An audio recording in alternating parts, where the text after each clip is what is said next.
Heyo, welcome everyone to episode 102 of Today in the Scene. I'm Joe with Indie Arcade Wave, and I just want to say thank you for checking us out. If you like what we're doing here at Indie Arcade Wave, don't forget to like, share, and subscribe. It helps us a ton. We'll keep growing the wave, and we can all ride it together. So I'm excited to be able to reveal information from this group again. I got to talk about their name change last time. They rebranded the name of the game. And this time I get to announce that they're finally done with their arcade cabinet. We were talking on the podcast, kind of joking around about it, and now they've actually done it. So I've got the team behind Astro Crow Games, Throwback Jai Alai Heroes, Caris and Brian with me. How you guys doing? Doing all right. How are you doing?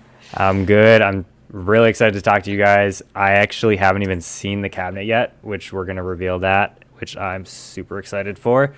And you guys will be showing that off this weekend, right? Yeah, that's right. This weekend. It's going to be amazing. I literally can't even believe this is happening. It's been a while coming, and I know, Brian, you had to make some changes to the game to make it fit in the cabinet. But let's just go ahead and introduce yourselves, and then we'll start talking about the game. All right, my name's Brian Stabile. I'm the co-owner of Astro Crow, and for the Throwback, I'm the project lead. Like, I designed the game, I did all the code, and then I even did some sound effects. And I'm Caris Baker. I'm a 2D pixel artist and animator. I did all the hand-drawn animations that you're going to see in the game. Absolutely everything is my artwork, and I am so stoked. In my day job, I'm a senior technical artist, and this is my passion project. I'm really excited for you guys to see it. Yeah, I'm psyched to see it finally. Let's talk about the game. So I know we already had you guys on to talk about the game. We went pretty in depth with everything. That was a different iteration of the game. It's changed since then. So just kind of recap the story behind Throwback Jai Alai Heroes and how you guys got started. Yeah, sure. So way back in the day, when I started this company, I was essentially, this was the only thing I was doing. I was out of the job completely. And so I had a game I was working on that was like going to be our main game. And while I'm waiting for art from my artist, I started making a bunch of other prototypes. And eventually I got to, a lot of variety. Eventually I got to a sports game, and I'm like, I should do some sports related game. But I want to do something that's kind of, hasn't been done before, like kind of a more obscure sport, I guess. And so I remembered the sport of Jai Alai, which for those who don't know, it's a sport like racquetball, right? You have a basket on your hand. Where's the basket? Right there. You throw it across the wall, and the other person has to grab it before it bounces twice. And so I made a little prototype for mobile, and it just wasn't working. Like, whatever, it didn't feel right. I didn't like how it looked. So I kind of stashed that. And then probably 4 or 5 years later, I was trying to come up with something. When I teach in front of my students, I like to be working on something on the projector so they can see me, I'm actually doing stuff with the engine that we use. And I just remembered I had this Jai Alai game. So I put it out there, and I just started rebuilding the game from the ground up in the new engine using Xbox controllers. And then from there, I decided, I want to kind of make this look nice. People introduced me to Caris, and she has really nice artwork. So I decided to collaborate with her. We took it to some shows. We got some really good feedback. And then eventually, just skipping ahead forward, we got some sort of deal where we were going to attempt to put it out in arcades. And then COVID hit, right? So we had to kind of rest on our heels for a little bit. And when finally everyone emerges from their fallout shelter, we decided to try this one more time. We finally found a way to get it out there. And we also, in that process, we wound up rebranding it. Caris, you want to talk a little bit about the rebranding? Yeah, sure. So we actually, we were challenged to rename the game because Jai Alai, it's difficult to spell and say if you've never seen it before. So we wanted to make something a little more approachable. The first name that we thought of was Balls to the Wall, which still is a great name, but in general, we kind of wanted something a little more, a little different. And I came up with, it was kind of like one of those moments where you're asleep and you like jolt awake in like a cold sweat, and I was just like, throwback. because we were just like we were like reeling over it for weeks trying to figure out what this new name was going to be. We wanted to maintain the tagline of Jai Alai Heroes because it just rolls off the tongue and it keeps the original like feel of the game. And as far as like search engine optimization is concerned, if you don't quite remember the name of the game, you can type in like Throwback Heroes and it'll probably get you there. So that was kind of the motivation behind keeping the tagline and then changing the name. But it is a double entendre. So we have throwback as far as like actually throwing the ball back once it's thrown toward you, and then we have it throwback to reference the retro inspired graphics. So that is why we changed the name of the game and rebranded. We had to change a lot of the game to suit arcade and this name rebrand, which took a lot of time, a lot of code rework, a lot of artwork rework. I even adjusted the color palette quite a bit, and that took a lot of effort for the whole game to kind of wash it with this new palette of colors. But all in all, I think it really turned out nice. It is, I think it is polished. I think it's nicely polished up. All right. Well, now that you've been talking about it, I want to see it. So, Okay.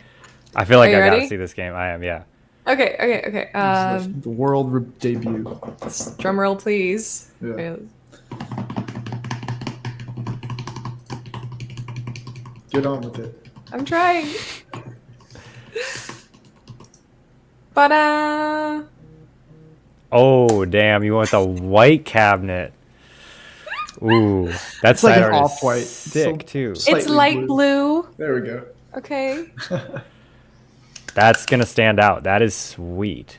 Isn't So it beautiful? let's talk about the process of you guys doing that, because obviously you had the game, 4-player game, you changed it to a 2-player game, and then you find someone to build a cabinet. Like, how did this all go? So basically, we found somebody, Neil Hernandez, which I know he's been on the show before. Mhm. He approached us at the last free play, actually, and we kind of mentioned how we were looking for someone for the cabinet, and he just happened to be interested. He's like, I'll do that. I'll take that on. So he's been great just working with us, we've thrown ideas back and forth with him. Keep in mind, Caris and I have been very busy this last year, so there's been a lot of like lulls in our trying to get this out, and we just finally got it done. And so they were actually rather quick. Neil and his friend Joseph Dominguez, Joey. Joey, yeah, he they printed it. They printed up the vinyl. It's actually another game's cab, like an old school game that we did some modifications to just for the prototype, because this is the proto cab. And because of that, the smaller size, also it's easier to put it into some barcades that don't have a lot of floor space. We made a 2-player version of it. And that's another thing, talking about having to convert the code, right? I had to find ways to change my 4-player game into a 2-player game that also included something where I didn't have before, where, before there would be 4 spots in the cab, like player 1, player 2 on team 1, and then on team 2, I now had to make it where you could choose which team to be on. And so now you could play 1v1 or 2 on the same team against 2 AI opponents. So there was a lot of converting with that. And now that we have the cab ready, I just think it looks great. Caris did a really great job on that artwork. Joey helped to vectorize it, and Neil just kind of made the whole thing happen. So it's going to be debuting at Free Play Florida, and we're excited. We got a bunch of merch made. Was it t-shirts, hats, pins? What's the other thing? Posters. And from there, we're trying to just take some pre-orders, see who's actually interested in it, and then once we have a good enough demand, we're going to get somebody to kind of mass produce them, or what's the word, minimal produce them, to order produce them, whatever the word is. Absolutely. I think the white, you mentioned white, even though it's white, light blue. It's actually inspired by Neil's choice because the sale that was going on at Home Depot for white wood at the time. And I absolutely loved it. He was like, we're doing hot pink. We're doing white. It's going to be the flashiest arcade cabinet, and it's going to just be like, bam, right in your face. Like, I would love to hear him. So funny. As you're saying this, like, I can picture Neil saying it exactly in that way. Yeah, right. I'm really excited about like the like I wore the shirt for a reason, the Missile Command inspired graphics, because I wanted that that energy, that rocket. Like I wanted you to feel the energy behind the player jumping up and catching that ball. I wanted you to feel the energy of the actual, like, can you pull up my screen again? I wanted you to feel the energy of the ball going into the racket, or the cesta, apologies. And that like point of contact, I wanted it to be super visually impactful. And I think it really came across the way that I wanted it to. Like I wanted it to be like sonic boom, geometric, retro inspired, and very much like 1970s meets 1980s meets 1990s. It's like, I can't quite place it, but I definitely know that this is like a retro inspired game. So back in the day of like back in Jai Alai's heyday, right? All those eras. And, we get that energy from the ground going up through those through that geometry. And of course we have the consistent theme of these triangles to represent all the math that went into the game, which is basically, like we've got this round robin ball sport, and with the ball going back and forth between these players, and you got to angle them just right to get a point. So we've got that medallion, that cesta right in the top, which was definitely inspired by Mortal Kombat. I think at the beginning, I just threw a bunch of images at Caris of all the arcade machines I liked. And I really liked how the Mortal Kombat series of machines, they all have a similar theme, right? Where it was like the name at the top with the little icon, and then like a big picture of the character on the side. And then the control panel, we have the three button spread. We wanted to make sure that you had your thumb, forefinger, and your middle finger being used for the three buttons that you'll be using to control the game. And I was racking my brain over how to design the control panel, and I kept remember like keep it simple. So I was like, no, it's 3 buttons, it's a triangle, we're going, like let's go. So this is a very exciting game. As you can see, we've got the first player on the left and the second player on the right. And they've got their own color palette. We've swapped the blue and the pink on both sides. So we've kind of got like a red team theme on the right and a blue team theme on the left. And I swapped them around just to keep you on your toes, but it was actually intentional. We got the blue team on the right and the red team's catching it, and the red team on the left and the blue team is catching it. It's a 4-player game, remember, but it's 1 and 2. Anyway, it made sense to me. Don't quiz me about it. I'll get confused. So I love it. I think that the cabinet looks sweet. The way it's laid out looks great. Thank you. It stands out a lot compared to like other games in the arcade. Most of them are black, so having a game that's got that bluish white hue makes a big difference. And obviously there's a lot of thought behind it, and Brian had to go through a lot to recode it as a 2-player game, which I love. I love the focus on that. And Caris showed me like the prototype, like before anything was vectorized. She showed me those pictures, and it's come a long way since then. Let's just talk about what you guys enjoyed in the process of making the cabinet. Obviously, like you did all these alterations to make the cabinet look the way that it had to look, but what was like the most exciting part to you of seeing this cabinet go from an idea to like physically being in front of you? So I definitely think the moment we got the first few images of it actually printed out on vinyl, right, from Joey, it was like, wow. Like we were texting back and forth, like this is actually happening, Caris. Like we've got this cabinet. And then when we see it just like standing up there, right, all that work was worth it because it just looks great. Like I love how it looks. I was at a Halloween party and I was in full like vampire makeup, and I couldn't even express myself properly. I was so excited. They were sending us like images of it getting stood up. Neil and Joey were, and I was just like sending pictures of my face going like full vampire fangs with like a flash. It was probably terrifying to them, but we'll see. Oh my God, what was the most exciting part? I was really excited, like seeing pictures of the wood in the back of Neil's truck. I was really excited, like watching him pick out the molding and the joysticks, and all the decisions that were going into it. I was just like, yes, of course, yeah, obviously, like we were on the same page, like we're on the same wavelength, and just to have somebody believe in our product so much that they were as passionate about it as we were about it. And to have those that energy match, and then to see something get created was like the most exhilarating thing that I've done with my artwork, I think. Because this is a piece of furniture, like That's why it's like, called a cabinet, right? Exactly. Like, I'm gonna see this in somebody's like facility. It's like, are you making a game? Yes. I'm also making a piece of furniture.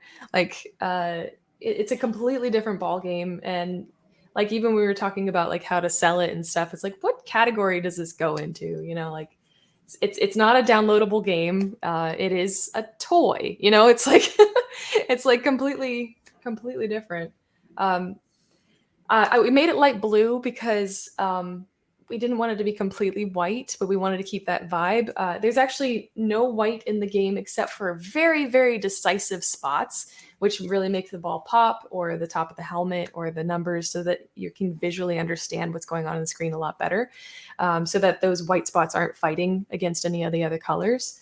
We also thought that a little bit darker would help hide any kind of scuff marks or anything, or any dirt it would collect, which is I understand why you would have like a darker cabinet in the first place, is to like hide dirt and stuff. But it's just it's so clean looking. It's sharp. And if you remember from our first episode that we were on with you, Joe, the sentence that we designed in the first few weeks of working on this game for the art direction was Hotline Miami, made by Behemoth, during the day. So this is very much during the day, and very much Hotline Miami. And we still got our cutesy little dudes. So they're very much like Behemoth style. Like Behemoth, of course, representing like the cutesy, goofy, comical characters rather than realistic characters. And I couldn't be more excited. It's exactly what I thought it would be. I definitely wanted the cab to match the brightness of the artwork inside. And so, originally I was like, maybe we could go with the orange gradient, the orange-blue gradient that we have on the main menu, but it felt cool seeing it surrounded. We were doing like mock-ups of like a whitish cab, and it looked really good. And I was like, we have to just go with this bright aesthetic, because it'll definitely make us stand out too in the arcade, right? Yeah, and if I can say a little bit more, so you'll see that there's like green panels behind these like frames that are going into the like where the character is jumping from. There's this green color, like this darker green, and you may know that all frontons typically are this darker green color. So we needed to pull this dark green into this bright color palette with these like hot pinks and cyan blues, and it was challenging for me to find the exact right dark green to gel with all those colors. So once I did find that color, I added it as a kind of a grounding color behind everything else, to make it seem like all of those elements were like pulling through another dimension, or existing from another dimension, or like the ball was like pushing and changing the dimension that was happening on the screen, like that kind of thing. And I wanted it to feel like you could see through it and into the fronton a little bit. For those who don't speak Highlight, fronton is the name of the arena. The Sorry, arena. we've been living in the Highlight world for so long, we forget about that. Right. I love how it all stands out, and like clearly just hearing you talk about it, like it's all so intentional. Like everything was so planned out, and it was methodical, and like people are going to overlook it just because they don't know how deep it goes, but there's a lot there. And I think that's really sweet that you guys put that much time into it and energy. And Brian, you had this like huge task of going from a 4-player game to a 2-player game. So talk to us about what that process was like, and what were some of the biggest hurdles that you hit when trying to go from a 4-player to a 2-player? Sure. So obviously I wasn't prepared to ever make it a 2-player cab. And so having to look at my whole code architecture and just go back and make everything more modular. A lot had to be reworked in the joining in on games, how people can join. Because it again, like I said, it used to be you were just stuck as a one player, 2-player, 3-player, 4. But another thing I wound up doing because of that, I wound up making it so modular that I can literally just flip a Boolean inside of the code, and we can make it 2-player mode or 4-player mode. So I had to actually make it like extra accommodating to handle both situations. And I guess another thing, yeah, just getting extra menus in place, like those little menus, because there's like a usability thing of like, how do I make it where when players log in, they can quickly understand, okay, I've logged in on player 2, but I can choose to be on team 1 or team 2, team 1 with player 1 or team 2 by myself. And then right after, it's like, do you want it? You can even do 1v1, but then you can also add an AI assist character. And so there's even things right now I'm still struggling with where like if player 2 joins in after player 1, do they both get to decide if they want an AI player, or does player 2, who's the second person to join in, is he the last one who gets to decide? We're still figuring that out. And I think like, we're going to keep monitoring it and seeing when like people are playing it, like if there's anything that's unclear as far as that goes. Now I know another thing that is a lot of work, and that's my fault, I guess, is constantly trying to rework every element of the game to be as best as possible. Because I figure like, I want my code to be as efficient as possible, as performant as possible. So it'll run on even like, the worst PC, not that we're putting that in the machine, but like just in case. Right. And I'm trying to get the art, and Caris can tell you how often I bug her about like, hey, move this pixel, this one little pixel. I know it doesn't bother you, but it's bothering me. And like, but then like, everything looks great. I'm like, this is, I go through every asset in the game and I'm like, is this asset the best it could be? If so, check mark, put a stamp on it, and then we move on to the next one. Because, it's that extra 10% that I always find with any sort of like creative thing, right? Especially when you put it out in the marketplace where it's like you go from like a B- to like an A++, and it's sometimes literally just like a couple of pixels, right? And you put that extra effort in, it just comes out so much more worth it, right? Like even right now, we decided this was going to be a stretch goal, but we just decided to animate the main menu. So like the actual logo has a little cool little animation, and, it within like a couple of hours, we already have some awesome looking work. And it's like, we should have just done that when we thought of it, cause it looks great.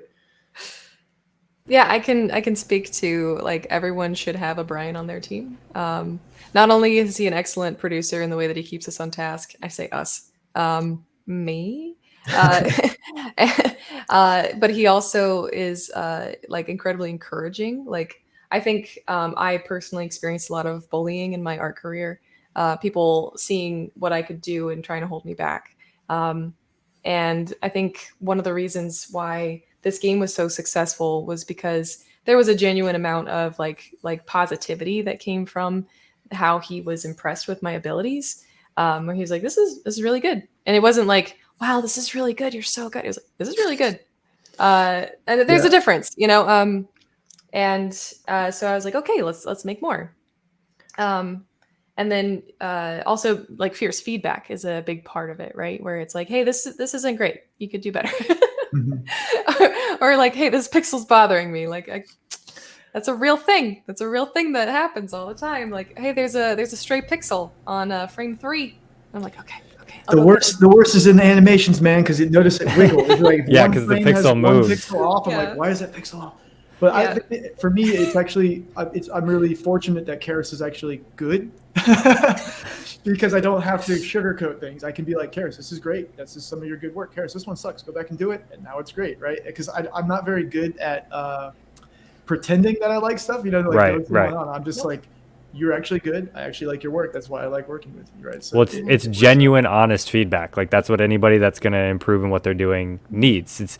You don't need to be overly harsh, and you don't need to be fake and like overinflate how good something is when it's maybe not there. But it's just like keeping that line of being true and being honest, which is obviously why you guys made the game the way it is.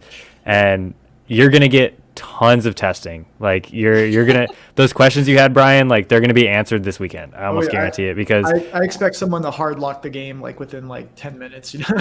Right. And you guys are gonna have it at Glitch Bar, right? That's where it's staying. Yes, its home will be at Glitch Bar. So you get rid of the barrier of entry of you have to decide to pay money for this game. You get to just play it, and then you get way more feedback. And we've gotten tons of great feedback from Glitch Bar about Collective Battleground.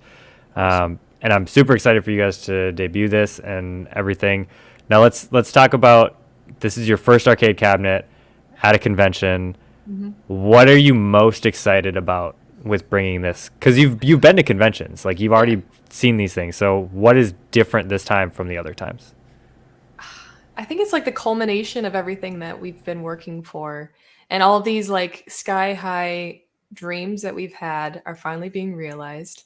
And like all these people that we've known for all these years that have seen how hard we work will finally see that we weren't just, we weren't, we were, we're pros. Like they're gonna see it. They're gonna know. And like it's just there's such a good feeling there to know that that thank you to Neil and thank you to Joey that believed in us so much that they put their time and energy into this, because this is the beginning of something really really cool. Like I've said it before and I'll say it again. I think arcade, like specifically indie arcades, are like the coolest, most like punk rock thing you can do in the video game industry. Like this grassroots movement that we're about to get started on. I think that's what I'm really excited about, is starting that grassroots experience.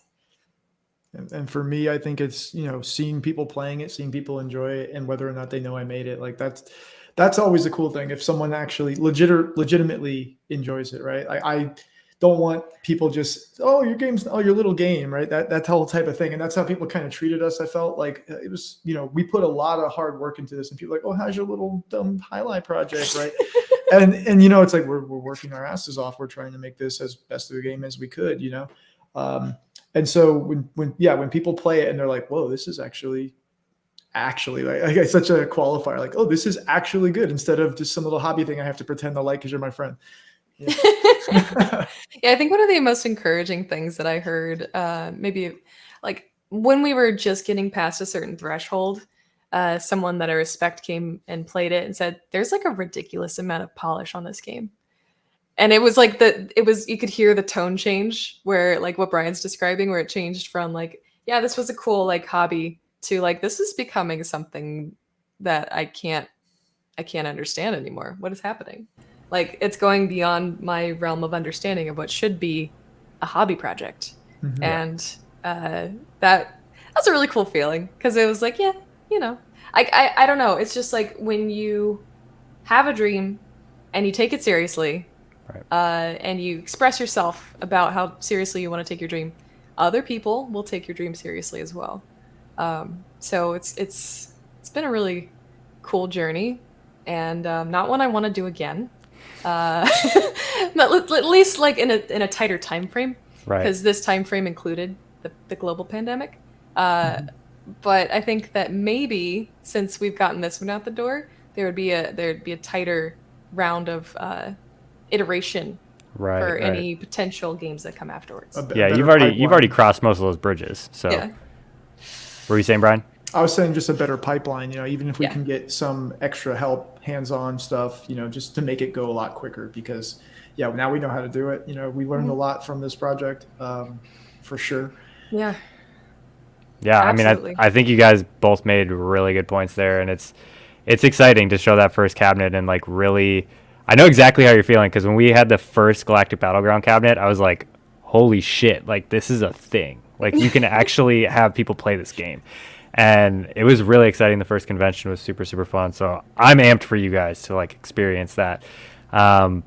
That's really all that I had to talk to you guys about. I mean, I'm sure we could keep going for honestly hours, but let's just get like social media shout outs, and like, who do you want to give a shout out to help, like, for helping you make this happen? All right, me first. So definitely want to give a shout out to Joey and Neil. Thank you guys so much for this. It just looks awesome. We're gonna kill it at Free Play, I hope. And everyone else, really, Aaron Randall, he's our buddy who did the music in the game and quite a few of the sound effects. He's really good at what he does too. And then of course, like Caris, because she's my partner. We're crushing it, and like, well, that's subjectively, I feel that we're doing a great job. And everybody else, like, honestly, I'm going to be real. Like, there's a lot of people detracting and kind of being negative and in ways like, you won't finish this, like, oh, how's your little project? And so like, I don't want to thank them, but I just hope that they. No, thanks to them. Thank you to all the people that tried to tear us down. Thanks for the fuel. Yeah, because we are an engine fueled on spite, and we will chugga all the way across the finish line, whether you like it or not. So anyway, I want to thank everybody who has been supporting us over these last few years, has not given up on us, has been cheering us on, and you guys mean so much to us. This community has been a really, really welcoming community, and has been able to like give us guidance and give us encouragement when we needed it. Plenty of people that we bounced ideas off of, plenty of people that I showed artwork to and asked for feedback. And there's so many people, I don't even know where to begin. But I think I will echo and say thank you to Neil, thank you to Joey for believing in us and making this thing happen. Thank you to Glitch Bar for putting our product in your facility. And thank you to my husband for dealing with this for too long. And it started out as a 3-week project. It is still going on. But you know what? That's what happens when your dreams come true. And I couldn't be more grateful. Thank you to Brian for sticking with it as well and being an excellent coder, producer, person who cannot quit even if he wanted to. And to Aaron Randall for keeping it like infectious with the keys. And I got some I can add. Shane from Cosmotrons. Absolutely. A lot of help. Yeah, I forgot. We used to talk a lot about the game. He's been very helpful getting us into this whole what it is to make an indie game. And I'm excited to show him that we finally did it because like every once in a while he'll send me a text. He's like, "Hey, is Highlight out yet?" And I'm like, "It's not out yet." And another big up to Reed Mosby. He's a Highlights fan number one. Absolutely. Definitely our biggest fan. So when he watches this, thanks, man. Yeah, so social media shout-outs. You can find Astro Crow Games pretty much anywhere if you want to find it. I'm sure Joe will link the links that will be linkable.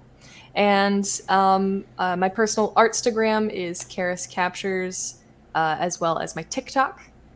So that is probably where you'll see more of my artwork if you wanted to check it out. Awesome. And then obviously shout out to Trash Cinema, Brian's band, who just dropped an EP, so you can go check that out. I'll throw that in the links too. Awesome. Thank you. Thank you for coming on, guys. I loved chatting. I'm so excited that the game is finally out and that people get to play it this weekend. Enjoy your first convention because it goes very fast. And yes, Brian, just take a couple steps back from the cabinet and just let people play. Like you'll be amazed what you see, and you'll get the most genuine reactions. Like it's really cool. But for anybody that's still watching, I want to say thank you for checking us out. If you like what we're doing here at Indie Arcade Wave, don't forget to like, share, and subscribe. Helps us a ton. We'll all keep growing, and we can ride the wave together. But until next time, peace. Bye.